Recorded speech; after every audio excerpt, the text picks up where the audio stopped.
Alors, les enjeux, c'est d'abord la configuration institutionnelle nouvelle qui va se mettre en place. Parce qu'aujourd'hui, les institutions prévues par la Constitution du 18 janvier 1996 ne sont pas complètes parce qu'il manque les régions qui ont été également instituées par cette Constitution-là. Et donc, au lendemain de la proclamation des résultats de l'élection du 6 décembre 2020, au lendemain de la session de plein droit qui verra l'entrée en fonction des conseillers régionaux nouvellement élus, les régions vont se mettre en place et ainsi l'architecture institutionnelle de l'État aura été complétée.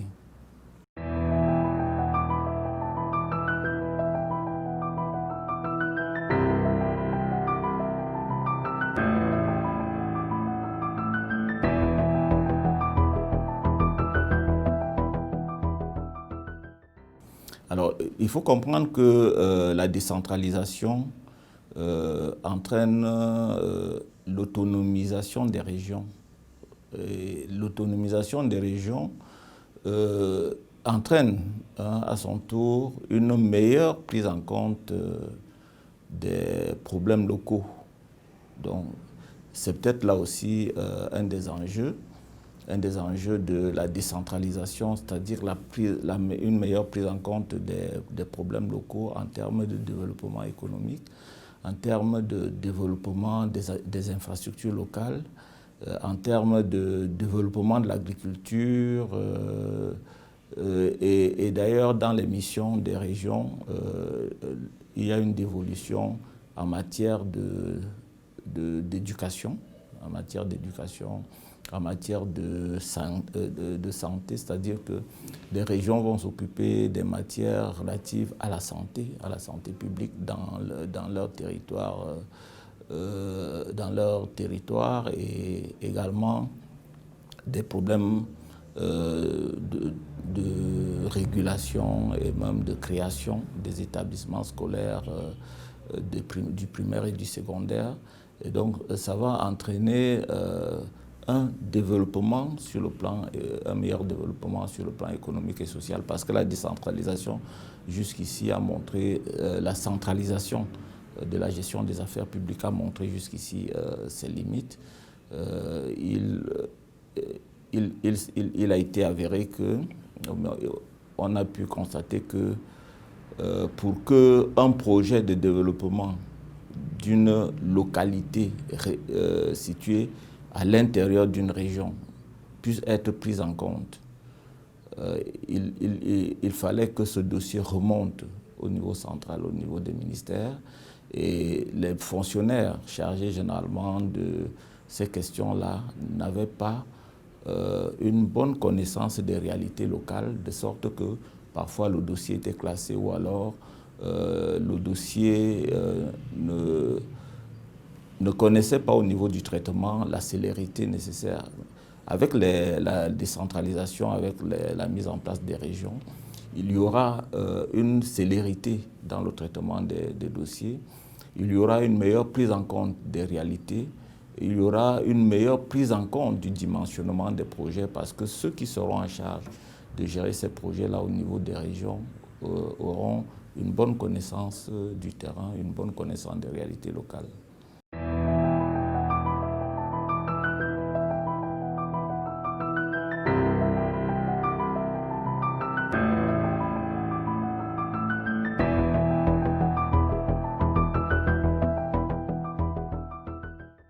Alors, qui peut être candidat à ces élections régionales? Il faut comprendre qu'ici, on a deux qualités en tant que conseiller régional. Il y a une partie des conseillers régionaux qui sont des délégués des départements. À ce niveau-là, tout citoyen ayant 23 ans révolus, qui a été investi par un parti politique, peut être candidat à cette élection. Pour l'autre catégorie de conseillers régionaux, à savoir les représentants du commandement traditionnel, ne peut être candidat qu'un chef traditionnel de premier, deuxième et 3e degré autochtones figurant sur la liste des chefs traditionnels homologués par le ministre de l'administration territoriale. Parce qu'il faut qu'il s'agisse d'un chef traditionnel homologué, de la même manière que pour les partis politiques qui devront investir les candidats, la condition préalable de légalisation du parti politique est nécessaire pour que l'investiture soit prise en compte. Donc pour me résumer, tout citoyen ayant 23 ans révolus à la date de l'élection peut être candidat aux fonctions de délégué de département. Et pour ce qui est des chefs traditionnels, il faut être homologué comme chef traditionnel de 1er, 2e ou 3e degré autochtone par le ministre de l'administration territoriale pour être candidat. Ensuite, quand on est chef traditionnel, il faut être investi par un parti politique. Parce qu'en dehors de l'exception qui a été introduite par le code électoral et par la Constitution elle-même, il est possible, cette exception dit qu'il est possible qu'un citoyen qui n'adhère à aucun parti politique puisse être candidat à l'élection présidentielle, ce qu'on appelle une candidature indépendante. Et donc, en dehors de cette exception-là, introduite par la Constitution et par la loi électorale, on ne peut être candidat à une élection au Cameroun que si l'on est investi par un parti politique. Et donc, il faut très bien que tous les acteurs du processus électoral le comprennent, parce que j'ai entendu, même au niveau des états-majors des grands partis politiques, j'ai constaté qu'il y avait une certaine ignorance de cette nuance et même de cette précision en matière d'investiture de candidats à cette élection des conseillers régionaux.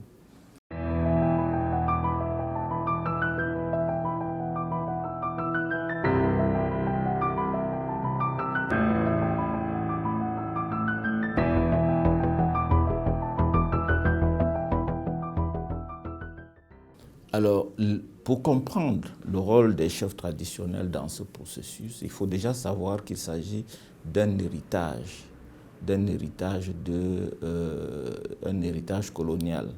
Parce que le Cameroun occidental, avant les indépendances, sous administration du Nigeria, pour le compte de la Grande-Bretagne, a hérité également de la Grande-Bretagne une certaine institutionnalisation dans la gestion des affaires publiques des féodalités.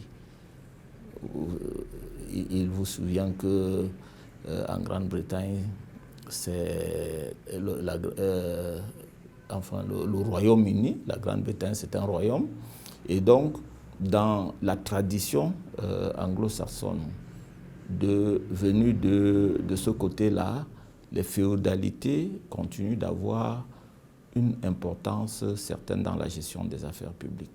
C'est ainsi que dans cette partie du Cameroun-là, il y avait déjà dans l'Assemblée fédérée, après la réunification de 1961, une assemblée bicamérale, donc qui était constituée de parlementaires, mais aussi de représentants des chefs traditionnels regroupés au sein de ce qui est appelé la House of Chiefs.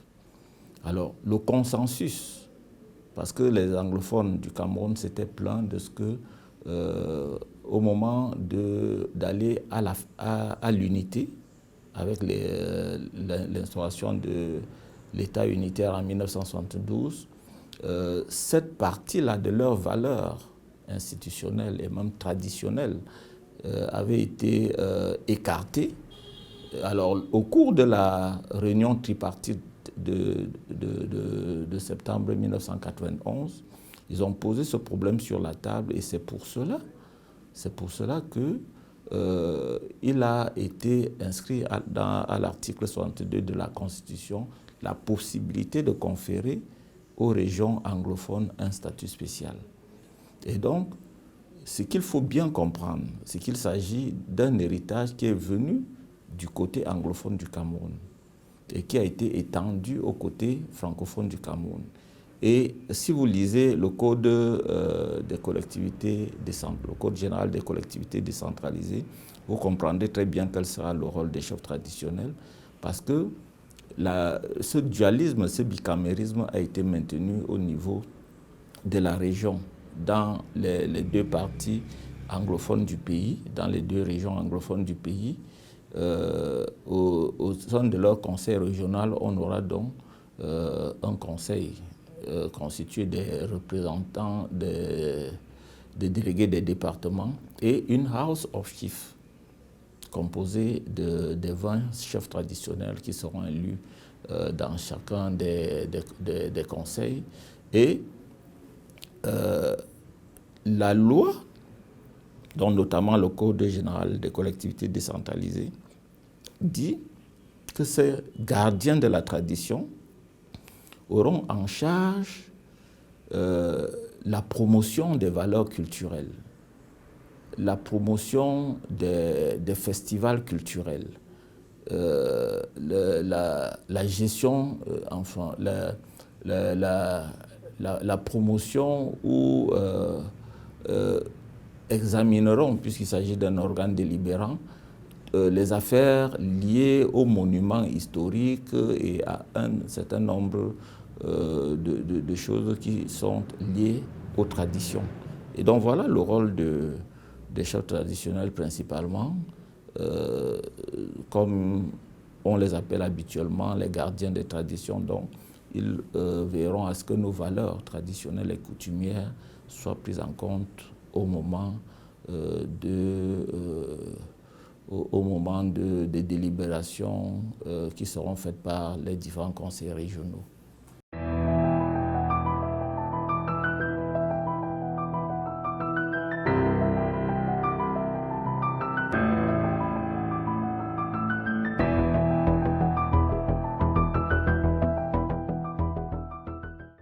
Alors, qui peut voter? Le président de la République, en convoquant les électeurs à cette élection, a convoqué 2 collèges électoraux.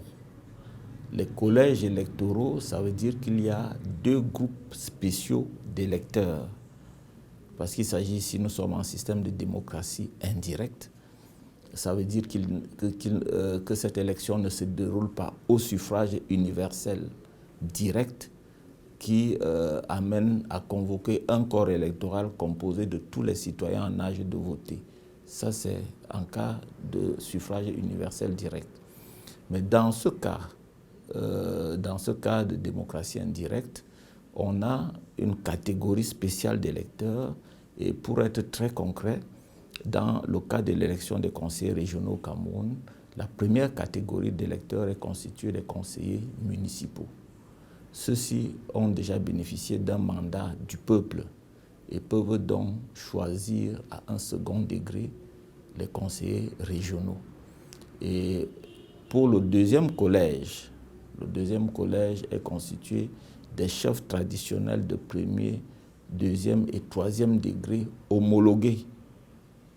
Et ce collège-là, il faut préciser que les administrations qui tiennent à jour les fichiers pouvant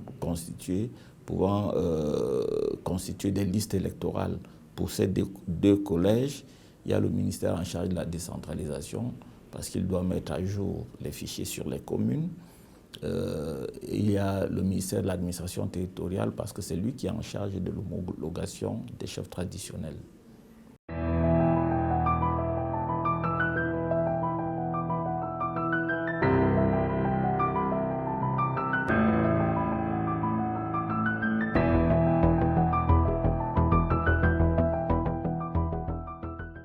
Alors, tout parti politique légalisé. Tout parti politique légalisé. Mais ici, il faut comprendre qu'il sera aventureux pour un parti politique ne disposant pas de suffisamment de conseillers régionaux dans une région de se lancer dans cette compétition avec très peu de chances d'avoir de conseillers régionaux élus.